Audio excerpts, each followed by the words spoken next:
Disrespect has consequences, and in my courtroom, they're immediate. Judge Judy's voice cut through the stunned silence like a gavel strike, her words deliberate and final, each syllable landing with the weight of a judicial decree. The defendant, moments earlier smirking with misplaced confidence, now stood frozen under the courtroom's harsh fluorescent lights, her face draining of color like water from a broken glass. The gallery, packed wall to wall with spectators who come expecting routine small claims drama, erupted in gasps that echoed off the wood-paneled walls, sharp and involuntary, the sound of collective shock rippling through the rows of seats. Court officers stationed at the side doors straightened instinctively, their hands moving to their belts, their training kicking in as they assessed whether the situation might escalate beyond verbal confrontation.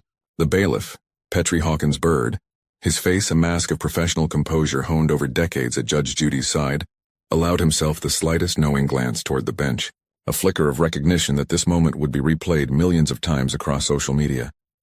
Camera operators positioned behind their bulky equipment exchanged wide-eyed looks, their expressions visible in the dim glow of viewfinder screens, their red recording lights blinking steadily like electronic heartbeats as they captured what would become one of the most viral courtroom moments in television history. The production booth, tucked behind soundproof glass at the back of the studio, buzzed with urgent whispers as directors and producers leaned into their monitors, fingers hovering over switches, headsets crackling with rapid-fire technical directions. "Hold on her face," one producer hissed into the mic, voice tight with the recognition that lightning had just struck. "Camera 2, tighten up. We need this reaction." But how did it come to this? What possessed a defendant, a 26-year-old woman with everything to lose and nothing to gain, to openly mock one of television's most formidable judges, a legal titan who'd presided over thousands of cases with an iron fist wrapped in judicial robes? And more importantly, how did Judge Judy Hub, with the precision of a seasoned prosecutor and the authority of someone who'd spent decades on the bench before becoming a household name, dismantle her defiance so completely, so devastatingly, that the courtroom itself seemed to hold its breath, waiting for the inevitable collapse? The answer lies not in the verdict itself, though that would prove crushing, but in the 30 seconds that preceded it. A collision of arrogance and authority, of youthful recklessness meeting immovable judicial force, that would teach a lesson far beyond the $3,000 in dispute. This wasn't just a court case about unpaid rent and property damage.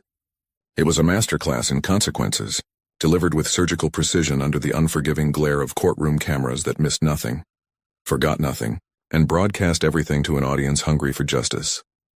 The stage was set in Judge Judy Hub's iconic courtroom, a space that millions of viewers across America and beyond recognize instantly, even in their sleep. The raised judge's bench, positioned center stage like a throne of justice, loomed over the plaintiff and defendant podiums below, creating a visual hierarchy that left no doubt about who held power in the space. Behind Judge Judy's imposing leather chair, the American flag hung motionless on one side, its stars and stripes a silent witness to the principles of law and order, while the state of California seal occupied the opposite wall, gold and blue and dignified. Overhead, industrial lighting panels, the kind used in television studios to eliminate every shadow, every hiding place, cast everything in sharp, unforgiving clarity. There was no soft glow here, no flattering angles. Every expression was readable, every bead of sweat visible, every micro-expression captured for posterity and viral consumption. The gallery stretched in neat rows behind the litigants, filled to capacity with audience members carefully selected during pre-production for their ability to react authentically. Raised eyebrows on cue, knowing nods at the right moments, shocked gasps that felt genuine because they were. Producers had briefed them during the pre-show meeting. Be reactive, be engaged, but let the drama breathe naturally. Don't force it. The story will tell itself. And they were right. Camera operators stood at 3 strategic angles, their positions marked on the floor with colored tape that had been measured and remeasured until the sight lines were perfect. Camera 1 captured the judge's perspective, looking down at the litigants from a slightly elevated position that mirrored Judge Judy's own view. Camera 2 focused exclusively on the defendants, ready to catch every flicker of emotion, every telltale sign of discomfort or defiance. Camera 3 roamed freely, a floating eye that could pivot to the gallery for reaction shots, zoom in on evidence photographs, or capture the bailiff's subtle responses to courtroom chaos. In the production booth just offset, behind thick glass that muffled but didn't completely silence the courtroom proceedings, directors and producers hunched over a wall of monitors, each screen showing a different angle, a different story. Their headsets crackled constantly with technical chatter. Audio check on podium 2. Adjust lighting on the bench. Stand by for entrance. Phones were silenced. Coffee cups sat forgotten, growing cold. Every crew member knew that when Judge Judy was in session, anything could happen. Pre-interviews with both parties had revealed warning signs.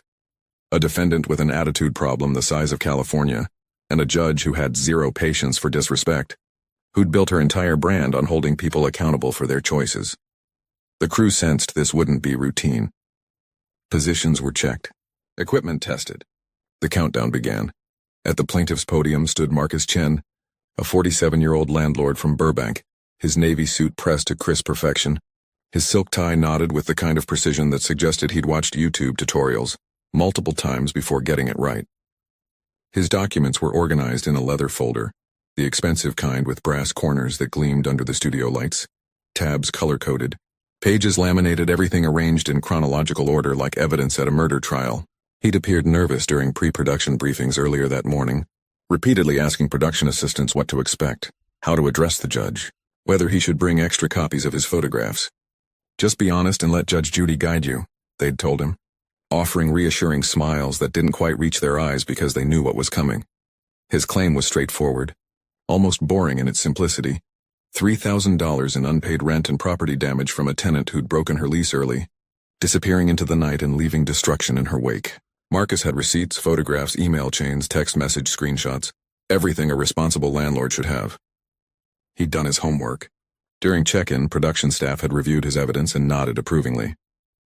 "You're prepared," one had said. "That's half the battle." Across from him, at the defendant's podium, positioned exactly 6 feet away, measured precisely to fit both litigants in the same camera frame, stood 26-year-old Brianna Matthews. Her demeanor screamed defiance before she'd even opened her mouth. Arms crossed tightly over her chest, weight shifted to one hip in a posture that body language experts would later dissect on legal commentary shows. Her expression oscillated between theatrical boredom and barely concealed contempt.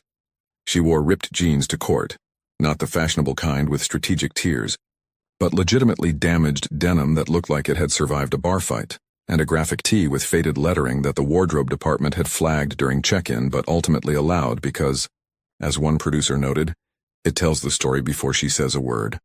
This was a calculated choice, a middle finger to courtroom decorum wrapped in the guise of casual Friday. Production assistants had noticed it immediately when she'd arrived at the studio that morning, 45 minutes late and unapologetic. "You might want to change," one PA had suggested gently, gesturing toward the business casual outfits other litigants wore. Brianna had rolled her eyes, an actual visible eye roll that several crew members witnessed and mentally filed away as a preview of coming attractions. "It's just TV," she'd muttered, loud enough for the boom microphones to catch during sound checks, her voice dripping with dismissiveness. "Not like it's real court." During pre-court preparation, when staff members explained basic courtroom etiquette, stand when the judge enters, address her as Your Honor, wait to be acknowledged before speaking, Brianna had scrolled through her phone, barely listening, her thumbs moving across the screen in rapid-fire texting patterns. When asked directly if she understood the rules, she'd shrugged and said, "Yeah, sure, whatever," without looking up. The production coordinator had exchanged a knowing glance with the legal assistant. They'd seen this type before, young, cocky, convinced that charm or attitude could substitute for accountability. The gallery sensed the tension before a single word was spoken. Spectators leaned forward in their seats slightly, their collective body language shifting from casual anticipation to focused attention. Reporters in the designated press section, yes, even small claims court drew media attention when Judge Judy Hub presided. Her cases, often making headlines and trending on Twitter within minutes of airing, had their notepads ready, pens hovering above blank pages like conductors waiting for the orchestra to begin. Camera 2 zoomed slowly, almost predatorily, on Brianna's face, the lens capturing the barely concealed smirk, playing at the corners of her lips, the kind of expression that said she thought this entire proceeding was beneath her, a waste of her valuable time. And then, cutting through the murmurs and shuffling papers and whispered conversations, the side door opened with a soft click that somehow commanded immediate attention. "All rise." Byrd's command cut through the murmurs like a whip crack, his baritone voice honed by years of courtroom authority, carrying to every corner of the studio with perfect clarity. The gallery stood in unison, the rustle of fabric and scraping of chairs momentarily drowning all other sound, a symphony of compliance that filled the space with ritualistic precision. Judge Judy Hub emerged from her chambers, the door swinging wide to reveal her silhouette framed in the doorway like a figure from a classic western, small in stature but massive in presence.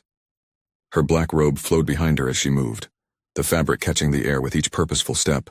Her silver hair perfectly coiffed in her signature style, not a strand out of place. Her reading glasses hung from a delicate chain around her neck, glinting under the lights like a piece of judicial armor. She moved with the confidence of someone who'd presided over 12,000 cases, who'd built a television empire on the foundation of no-nonsense justice and razor-sharp legal instincts. Her footsteps echoed on the platform as she ascended to the bench, each step measured and deliberate, a metronome of authority. She didn't acknowledge the litigants yet, didn't even glance in their direction. Instead, her eyes remained fixed on the documents before her, already scanning the case file with the speed-reading efficiency of a former family court judge who'd learned to assess complex situations in seconds. The bailiff waited, his posture military straight, his hands clasped behind his back. The cameras held their positions, red lights blinking in synchronized rhythm with the production booth's master clock, and in that suspended moment before she spoke, the courtroom understood the fundamental truth of this space. This was Judge Judy's domain, her kingdom of accountability, and everyone else, litigants, gallery crew, was merely visiting, subject to her rules and her timeline. "Be seated," she said finally, her voice crisp and authoritative, carrying the weight of decades on the bench. The words weren't shouted or emphasized, simply stated as fact. The gallery complied immediately, lowering themselves into seats with synchronized efficiency. Marcus Chen sat down promptly, his posture respectful, his folder placed neatly on the podium before him. But Brianna took an extra beat. She sighed audibly, the sound picked up perfectly by the sensitive podium microphone, a theatrical exhale that seemed designed to communicate her annoyance at this entire process. She lowered herself with exaggerated slowness, her movements almost languid, as if sitting required extraordinary effort she was barely willing to expend.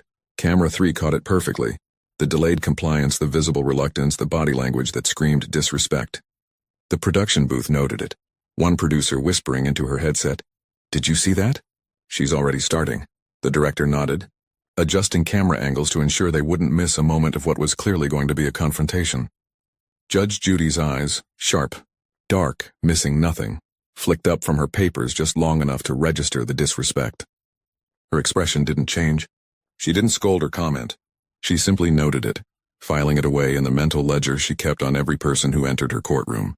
The pause lasted perhaps 2 seconds, but in those 2 seconds, the battle lines were drawn with invisible ink that would become visible soon enough. She adjusted her glasses, peering down at the complaint form with practiced efficiency. "Mr. Chen," she began, her voice measured and professional, "you're suing Ms. Matthews for $3,000. Break it down for me." Marcus cleared his throat, unfolding a printed document from his folder with slightly trembling hands. "Your Honor, 2 months of unpaid rent at $1,200 each month, that's $2,400 total. Plus $600 in damages to the apartment when she moved out early without providing proper notice as required by the lease agreement." Judge Judy nodded, her pen moving across her notepad in swift strokes. "You have documentation of these damages?" "Yes, Your Honor." Marcus held up a stack of photographs, their glossy surfaces catching the light. The images showed holes punched in drywall, carpet stained beyond recognition, a closet door hanging at an angle from broken hinges. He passed them to Byrd, who delivered them to the bench with ceremonial precision. In the gallery, spectators leaned forward instinctively, craning their necks to glimpse the photographs as they passed from hand to hand. Reporters in the press row scribbled frantically in their notepads. Property damage photos, holes in walls, broken door, their pens moving in rapid scratches across paper. The production booth director murmured into her headset, voice low but urgent, "Get tight on Judy's reaction when she sees those pictures."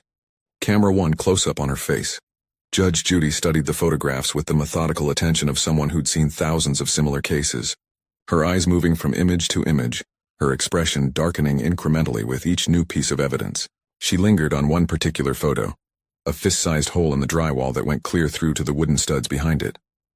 Her jaw tightened almost imperceptibly, a micro-expression that regular viewers of her show would recognize immediately as the first warning sign of impending judicial fury. She looked up slowly, her gaze locking onto Brianna with laser precision. "Ms. Matthews, you left the apartment looking like this?" Brianna shrugged, an actual visible shoulder-raising shrug captured perfectly by camera 2. The gesture was so casual, so dismissive, it seemed to happen in slow motion. "It wasn't that bad when I left," she said, her tone flat and bored, as if discussing something as mundane as yesterday's weather. Her eyes didn't even meet Judge Judy's. Instead, they wandered to the gallery, then to the cameras, anywhere but the bench. The first crack appeared in the courtroom's professional veneer, Judge Judy's eyes narrowed fractionally, the skin around them tightening in a way that made her look simultaneously younger and infinitely more dangerous. Wasn't that bad? She repeated, her voice taking on an edge sharp enough to cut glass. There are fist-sized holes in the drywall, Ms. Matthews, multiple holes. That's not wear and tear. That's destruction. Brianna shifted her weight from one foot to the other, examining her fingernails with the kind of attention usually reserved for priceless artwork. I mean, the place was already kinda run down when I moved in, she said, drawing out the word kinda with teenage inflection. He's probably exaggerating to get more money out of me. Gasps rippled through the gallery, soft at first but audible, the sound spreading from the front rows to the back like a wave gaining momentum. Reporters underlined kinda run down in their notes, some circling it twice, others adding exclamation points in the margins. The plaintiff, Marcus Chen, stiffened visibly, his jaw muscles clenching, his hands gripping the edges of his folder until his knuckles turned white. Byrd's eyebrow raised a millimeter, barely noticeable to the casual observer but caught by Camera 3's roaming lens. In the production booth, a producer leaned closer to her monitor, whispering to her assistant, "She's digging her own grave and doesn't even know it." Judge Judy set the photographs down on the bench slowly, deliberately, arranging them in a neat line as if creating a visual timeline of destruction. Each movement was controlled, precise, the physical embodiment of judicial patience stretched thin. "Ms. Matthews," she said, her voice dropping to a lower register that somehow carried more authority than shouting ever could. "When you rented this apartment, did you sign a lease agreement?" "Yes, sir," Brianna said, the word coming out as a single syllable of pure indifference. "Yeah?" Judge Judy repeated, her tone shifting from inquiry to something far more dangerous. The single word hung in the air between them like a challenge. "Is that how you address the court?" Brianna blinked, finally looking directly at the bench for the first time since sitting down. Her expression registered confusion, as if she genuinely didn't understand why her casual response was problematic. Yes? Yes, what?" Judge Judy's words were surgical, each syllable sharp and precise, cutting through Brianna's facade of indifference with the efficiency of a scalpel through tissue. The courtroom fell into heavy silence, the kind that amplifies every breath, every rustle of fabric, every barely audible whisper. Camera 3 panned slowly across the gallery, capturing faces frozen in anticipation, mouths slightly open, eyes wide, everyone sensing the shift in atmospheric pressure that preceded the storm. The production booth went completely silent, every crew member's attention locked on the monitors showing the tightening standoff. Reporters in the back row leaned forward in their seats, pens poised above notepads, circling phrases like confrontational tone and defendant challenges judge with emphasis that would translate into headlines within the hour. The anchors positioned at side desks exchanged urgent glances, one muttering off microphone, his voice barely audible but caught by the overhead boom. "She's about to cross a line she can't uncross." Brianna hesitated for the briefest moment, her brain finally registering that perhaps her approach wasn't working as planned. Her hands tightened slightly on the edges of the podium, knuckles flexing, a physical tell that her confidence was cracking around the edges. But instead of course-correcting, instead of reading the room and adjusting her strategy, she doubled down with the reckless abandon of someone who'd never faced real consequences before. She rolled her eyes, a gesture so overt, so brazenly disrespectful it seemed to happen in slow motion, her pupils traveling in a complete arc before settling back on Judge Judy with theatrical exasperation. "Yes, Your Honor," she said, the title dripping with sarcasm so thick you could cut it with a knife, her voice pitching into a mocking sing-song tone that transformed the words of respect into weapons of contempt. The gallery gasped collectively, the sound sharper this time, more shocked, reverberating off the wood-paneled walls like acoustic feedback. The intake of breath was so uniform, so synchronized it could have been choreographed. Reporters scribbled furiously, mocking tone, eye roll captured on camera, open disrespect, their handwriting deteriorating into barely legible scratches as they rushed to document the moment. Byrd's hand moved subtly toward his belt, not threatening, just instinctive, a reflex born from years of managing courtroom disruptions and unpredictable litigants. His eyes never left Brianna, tracking her movements with the vigilance of a Secret Service agent scanning for threats. Camera operators tightened their shots immediately, zooming in on Brianna's face to capture every micro-expression, every flicker of defiant satisfaction that played across her features. The production director's voice came through the headset sharp and urgent. "Hold on her. Don't cut away. We need this." Camera 2's operator adjusted focus minutely, ensuring that every detail of Brianna's expression was crystal clear for the millions who would watch this moment repeatedly on social media, dissecting it frame by frame.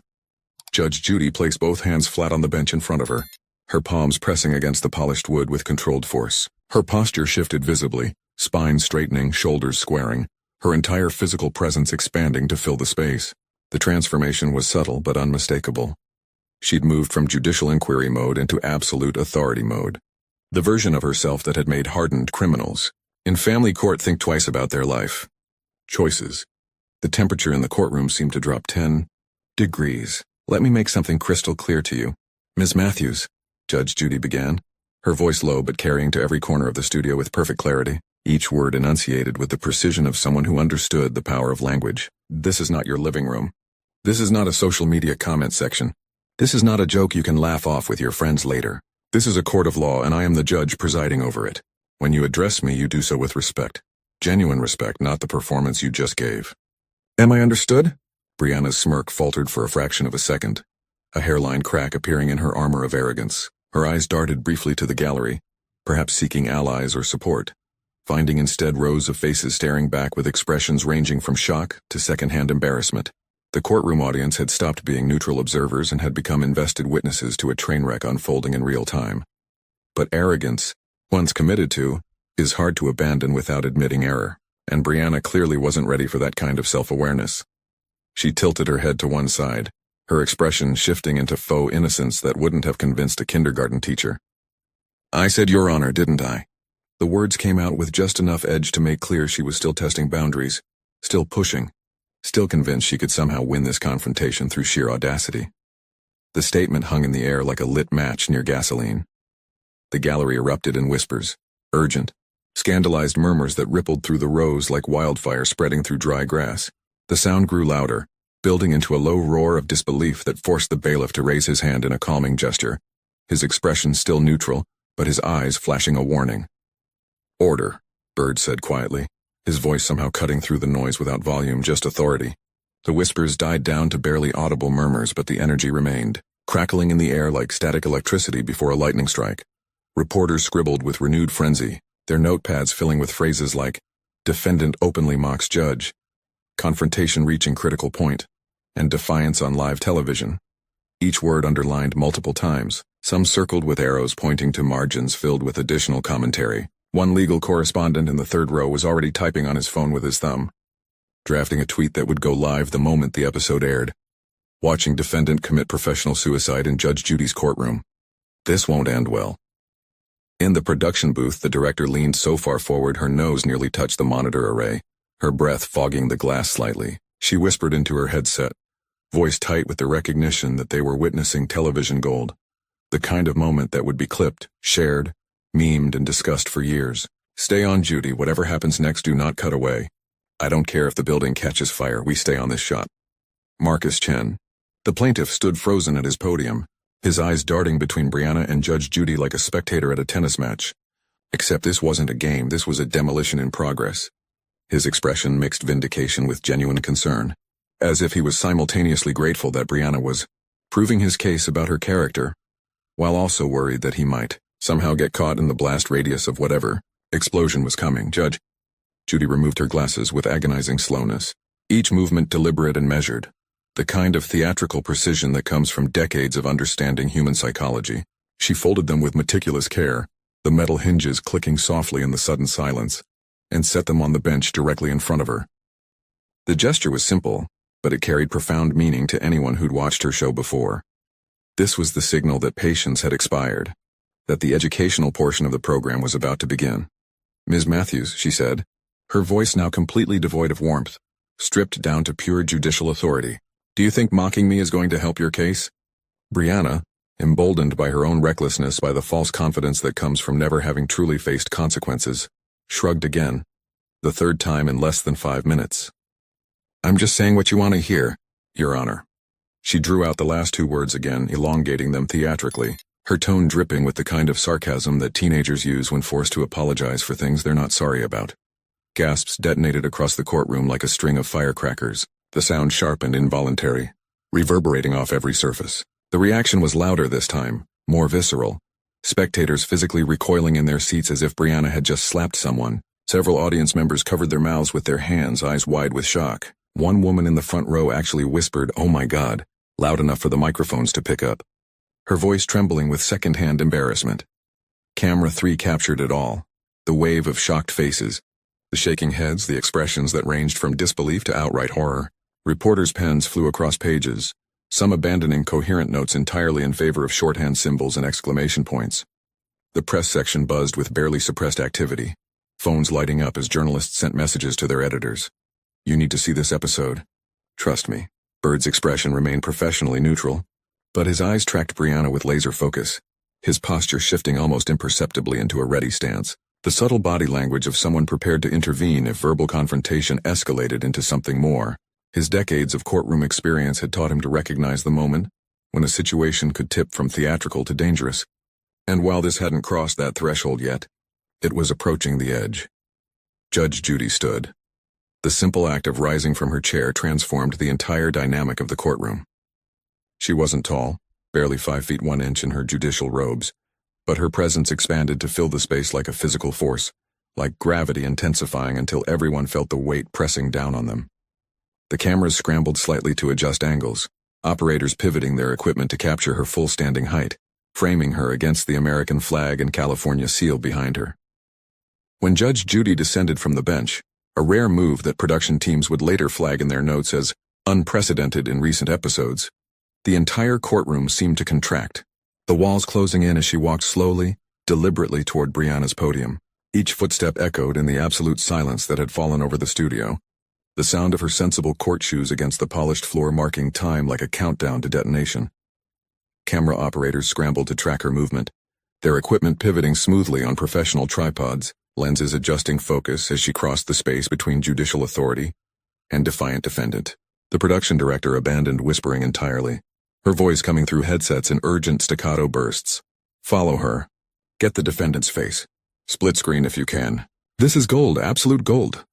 Brianna's smirk evaporated like water on a hot skillet, her arms uncrossed involuntarily, dropping to her sides as her body language shifted from manufactured defiance to genuine unease. She took a half step backward, her back pressing against the podium behind her as if the wooden structure could provide protection from what was coming.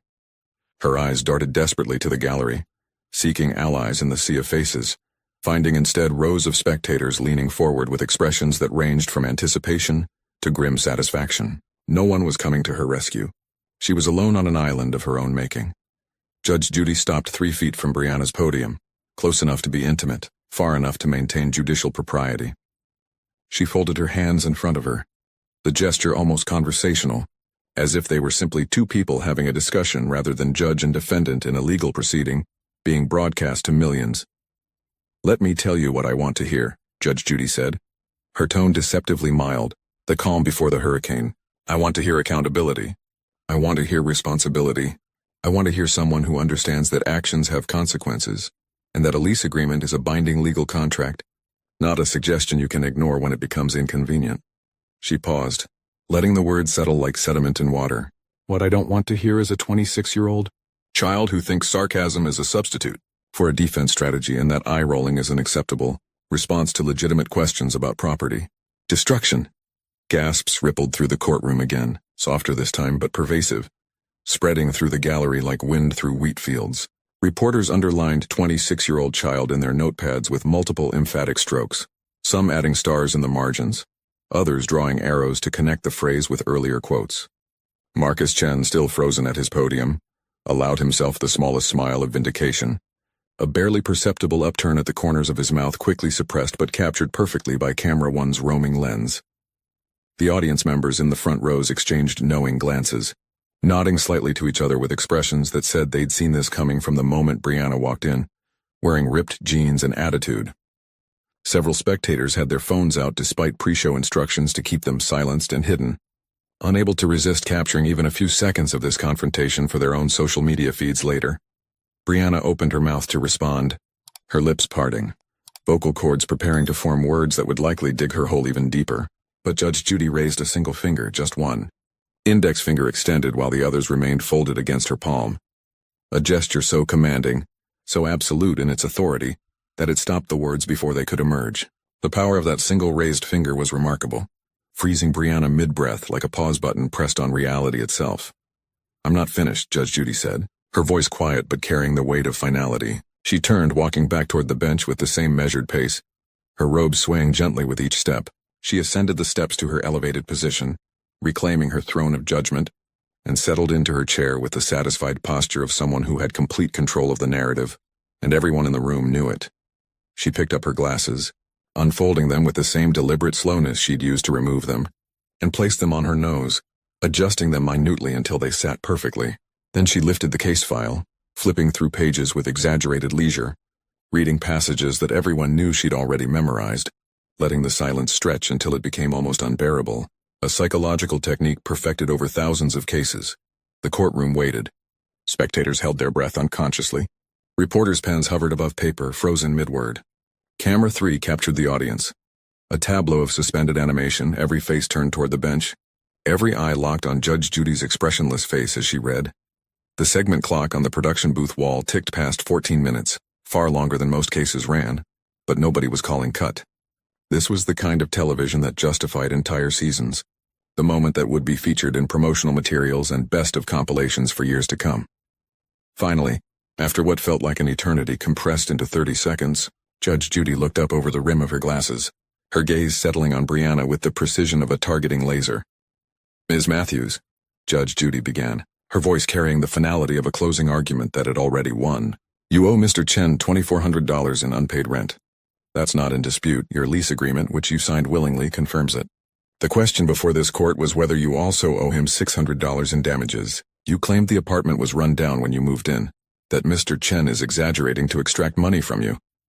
She paused, flipping to a specific page in the case file with practiced precision.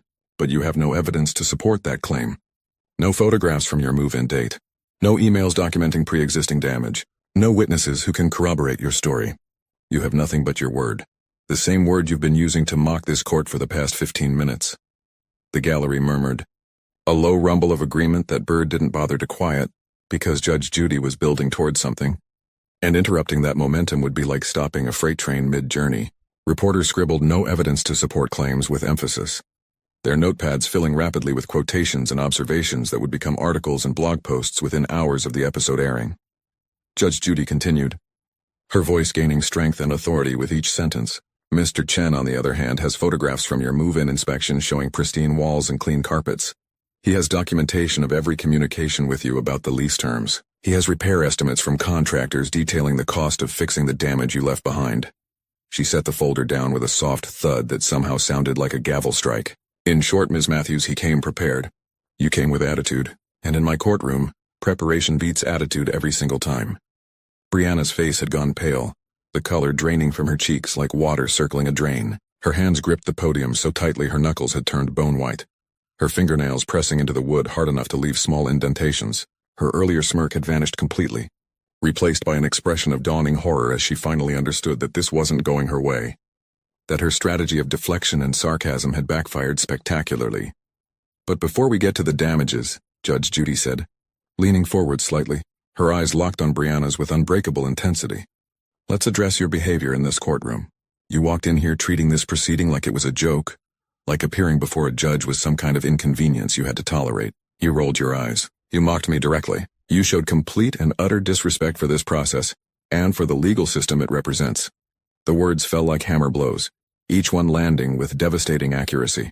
The gallery sat in rapt silence, barely breathing, every spectator leaning forward in their seats as if physically pulled toward the bench by the gravity of the moment.